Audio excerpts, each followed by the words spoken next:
This is a fascinating point. It's one that Washington Crossing advisors picked up on overnight. We had Chad Morganlander and Kevin Caron writing that basically they see kind of a 1999 moment in some of these stocks. Not necessarily there's going to be a big sort of meltdown, but in their words, investors should consider rebalancing portfolios that drifted or selling overvalued stocks, acknowledging that extraordinary growth rates cannot persist indefinitely. Right. Do you see this change of leadership meaning declines in some of those names, or just that they're going to be left behind as some of these others rotate I think there is an opportunity for catch-up elsewhere in the market. There's also, for all the talk of resilience in the market this year, and it is at the index level. So I often show, and I put this on my Twitter feed every morning, you know, the NASDAQ, as an example, is up, 11, 12% year to date, has had no more than a 7% maximum drawdown at any point year to date. But the average member within the NASDAQ has had an average maximum drawdown of 36% this year.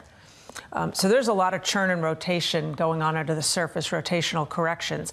And that's, in essence, where you might find opportunity. But that tells a more accurate story of what's going on than the story you would hear if you're just looking at the index level because of that large cap bias. It's less extreme for the S&P, but even in the S&P, the average member maximum drawdown this year is 14%. So that's correction level. So I think that's maybe where opportunity presents itself. Raises a question. I just wonder how vulnerable we are, given that Nvidia is no longer doing the heavy lifting for the broader market. Very good point. There's a stat that you've got, and I shared it a little bit earlier this morning, and I think it's sort of something we all need to hear. The correlation of Nvidia to the broader market was 0.95, and you say it's now 0.3. How vulnerable are we? Well, it's not necessarily vulnerability for the overall market. It's just a simple fact that Nvidia as a single stock doesn't have the power to drive the market. And that really just shifted around when they released their earnings. So I think it was the 4 days following the earnings release, which was in conjunction with the stock split release, the stock was up more than 20%. Yes, yet the S&P was down a little bit.